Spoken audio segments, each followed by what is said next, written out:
Olá pessoal, muito bom dia para todos. Bom, na semana passada nós demos início ao capítulo 3, que fala sobre as monarquias nacionais, né? Então nós estamos na segunda parte da nossa aula, que vai continuar tratando sobre as monarquias nacionais. E hoje eu preparei uma abordagem sobre algumas monarquias. Então a gente vai falar sobre a monarquia inglesa, nós vamos falar sobre a monarquia francesa e vamos falar sobre a monarquia espanhola, tá? E aí, consequentemente, como Portugal também surge. Então nós vamos acabar falando de 4 monarquias especificamente.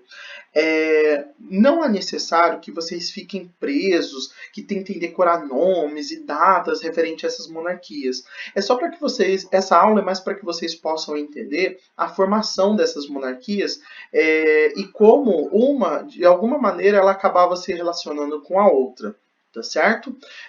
O que é importante a gente saber que no final da Idade Média houve a centralização do poder pelos reis, com a ajuda dos burgueses, tá? E que isso vai ser importante para a formação da modernidade, desse novo período histórico que a gente vai começar a estudar mais para frente. Tudo bem?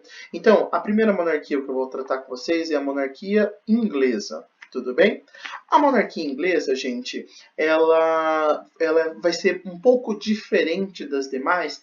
Por quê? Porque nós vamos ter no início uma monarquia centralizada e depois a descentralização do poder, ok?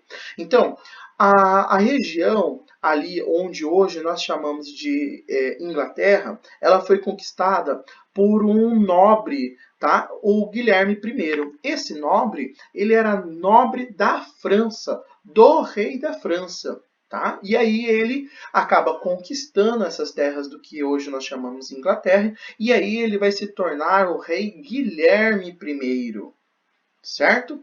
E esse Guilherme I, ele vai criar uma série de medidas que vai aumentar o poder, a centralização do poder na mão dele.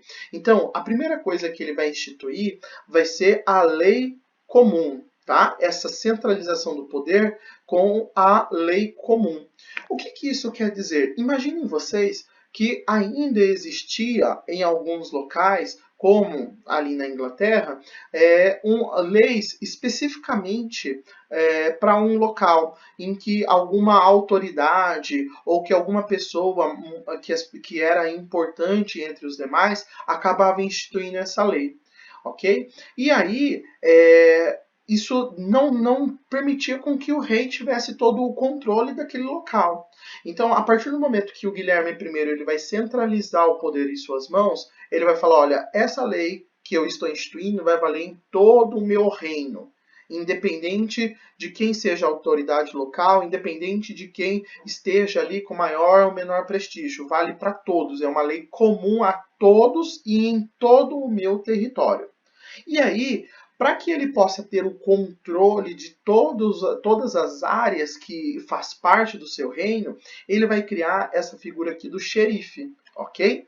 Os xerifes, eles ficavam responsáveis por administrar as localidades, os locais, tá? Então, o Guilherme I vai falar, olha, eu vou nomear você como xerife, o meu funcionário, e todas as medidas que eu tomar, todas as decisões que eu tomar, você vai ser responsável por aplicar naquela localidade, ok? Inclusive a lei comum. Aí, meus amores, o Guilherme vai ter um filho, o Guilherme vai se casar, o Guilherme primeiro ele vai ter toda uma corte, né, toda uma nobreza, só que com a morte dele há um enfraquecimento desse poder que ele tinha. E os próximos reis, eles não vão conseguir manter o controle absoluto. Por quê? Porque naquele momento está surgindo um grupo social de burgueses que pensa diferente dos burgueses das outras monarquias. Esses burgueses, devido a uma série de medidas que os outros reis eles vão tomar, acabam sendo prejudicados no seu comércio, no seu enriquecimento. Então, os burgueses eles vão começar a pensar de uma maneira diferente. Vão falar, olha, se o rei absolutista ele não está contribuindo para o meu enriquecimento, O que eu, burguês, vou ter que fazer? Eu vou ter que participar diretamente da política. Eu vou ter que fazer a política, tá certo? E eu, burguês, ou nós, burgueses, precisamos diminuir o poder desse rei. Esse rei com poder absoluto não permite com que eu enriqueça, não permita que eu faça o comércio como eu quero. Então, eles vão lutar para que eles possam participar, tá, das decisões políticas. E aí eles vão criar o parlamento inglês, que é válido, que existe até hoje, da mesma maneira como na formação da monarquia inglesa, ok? Esse parlamento ele é dividido em duas casas, em duas partes. A Câmara dos Lordes, que eram os nobres naquela época, e a Câmara dos Comuns, que era a participação da burguesia. Ok? Então eles conseguiram diminuir o poder do rei. Também eles conseguiram diminuir o poder do rei com a criação da Carta Magna, ou seja, de uma constituição. Na Inglaterra foi o primeiro local em que se criou, tá certo, uma Carta Magna em que o rei ele tinha o seu poder limitado. Então não existia mais na Inglaterra o rei mandar em tudo. Ele tinha que obedecer, inclusive, tá, as decisões que eram criadas pelo próprio parlamento. Então, o rei ele não se torna mais o todo-poderoso, o todo-absolutista. Ok? Com a criação da Carta Magna, até o rei precisa obedecer algumas leis. Tá certo? Então, vejam que a partir de agora, a Inglaterra ela tem uma dinâmica diferente dos outros países. E aí, como foi o surgimento da França? Primeiro, a França ela vai ser a base para os nossos estudos sobre o feudalismo, sobre a Idade Média. Então nós vimos que os senhores feudais eles vão perdendo poder, eles vão perdendo a sua influência e o rei ele vai centralizando o poder. Então ele vai conquistar vários feudos e vai transformar tudo aquilo em seu território. Tá bom? E com isso, o rei ele vai centralizar o poder em suas mãos, fazendo com que ele se torne senhor absoluto, né? Dando início àquelas dinastias absolutistas, em que o rei tem total poder em suas mãos.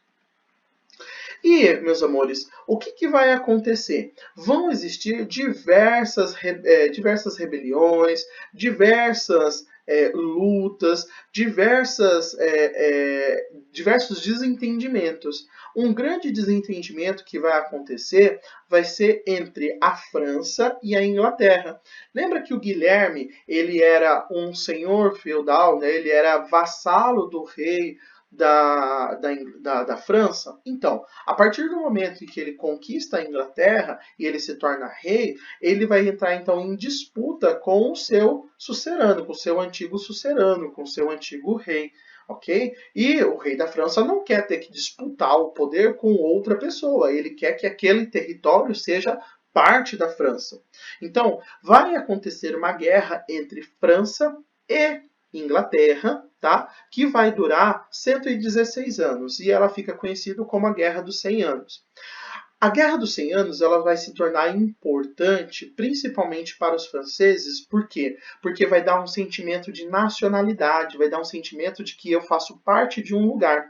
Antes, cada feudo, né, cada pessoa que morava no feudo se sentia parte daquele feudo. Agora, com a centralização do poder na França, as pessoas elas não se sentiam franceses. Não existia essa visão de, eu sou francês.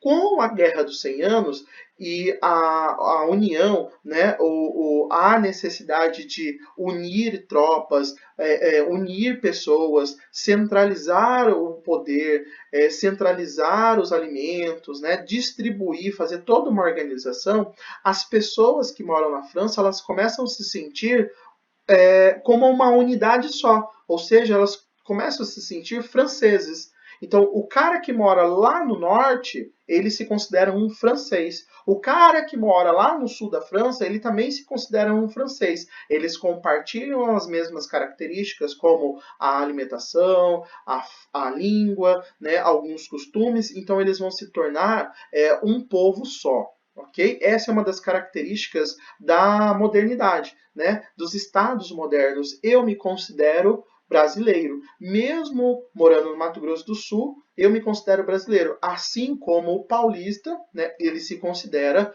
brasileiro também, porque nós fazemos parte de uma unidade só.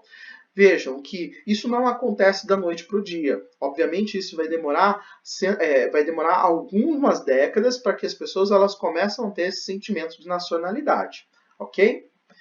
E dentro dessa Guerra dos 100 Anos, a gente vai ter uma figura extremamente expressiva, que é a Joana d'Arc, tá bom? Na Guerra dos 100 Anos, o exército francês ele estava perdendo. Então, eles perderam várias batalhas. Eles perdiam para a Inglaterra em diversos momentos. Eles não foram exitosos. Então, vai surgir a figura da Joana d'Arc, uma menina, né, ela tinha cerca de 14 anos, e ela vai liderar o exército francês. Olha que bacana!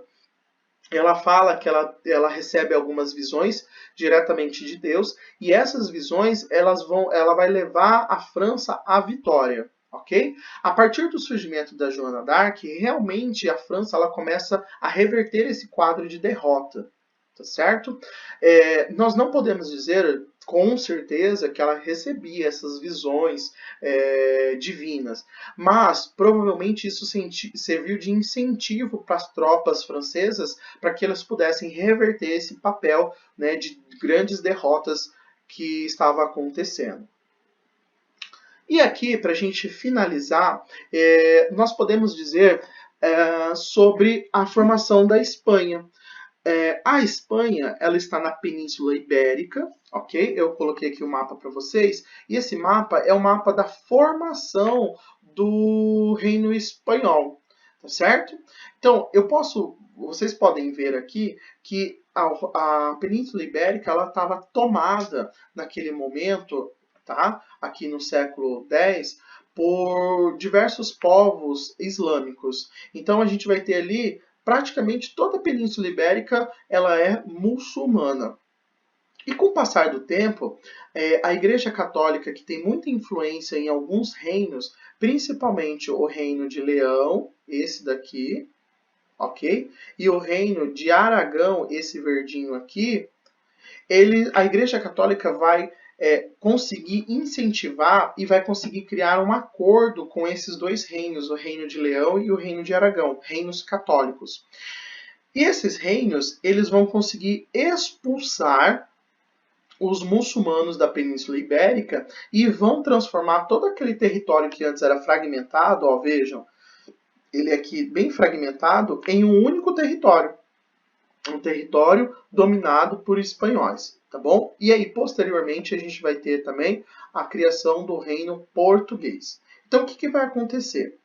O reino de Leão, ele vai acabar se unindo com o reino aqui de Aragão. E aí vai ter um casamento arranjado, tá? Entre a princesa e o príncipe, ou a princesa e o rei. E a partir desse momento, juntando forças, o reino de Leão e o reino de Aragão, eles vão juntar forças, juntar o exército e eles vão começar a combater os muçulmanos. Pouco a pouco, vejam, eles vão aumentando seus domínios, tá? E aí, gente, os muçulmanos eles vão sendo expulsos ao longo dos anos, ok, da Península Ibérica. Vai ter um grande nobre que trabalha diretamente para o rei, tá? Um cavaleiro que trabalha para o rei, e ele vai conseguir várias vitórias para o rei espanhol. E aí o rei espanhol ele vai oferecer para esse cavaleiro um pequeno território, tá? Aqui na parte oeste da Península Ibérica. E esse cavaleiro, ele não satisfeito, ele vai começar a expandir o seu território e formar o reino de Portugal. Então, o reino de Portugal, ele surge também neste momento. Tudo bem? Como a Península Ibérica ela era tomada pelos muçulmanos e os católicos eles conseguiram conquistar, né, expulsar os muçulmanos dessa área, foi criada a Inquisição Espanhola. Nós já sabemos o que é a Inquisição, né? Aquele tribunal em que julga os hereges, né? Aqueles que de alguma maneira são infiéis para a Igreja Católica. E aí, aproveitando então que eram reinos católicos e a Igreja Católica tinha grande influência nesses reinos e ali tinha infiéis, né, aos olhos do catolicismo, foi criada então a Inquisição. Essa Inquisição, ela julgava, ela prendia não só os muçulmanos, como também muitos judeus que habitavam essa região. Ok? Então foi criado principalmente para perseguição dos muçulmanos e dos judeus. Pessoal, eu vou deixar então a atividade da página 49 para vocês e da página 51 e 52. E aí eu também vou pedir para que vocês encaminhem diretamente no e-mail que eu vou deixar para vocês. Tudo bem? Para que a gente possa finalizar, vamos fazer um resuminho então. A gente falou sobre uma Europa fragmentada inicialmente, tá certo? E aí nós vimos que houve a centralização desse poder na mão dos reis, com a ajuda dos burgueses. Nós também vimos que o direito foi utilizado como no caso ali do Guilherme I, em que criou as leis comuns. E nós vimos que vários fatores, como a peste bubônica, né, como o comércio, como novos pensamentos, criaram uma nova Europa. Nós vimos a origem da França, nós vimos a conquista dos reinos católicos na Península Ibérica e também vimos a formação do reino inglês. Tá certo? Aqui então estão as atividades para que vocês façam e o meu e-mail, ok? Um forte abraço, até a próxima.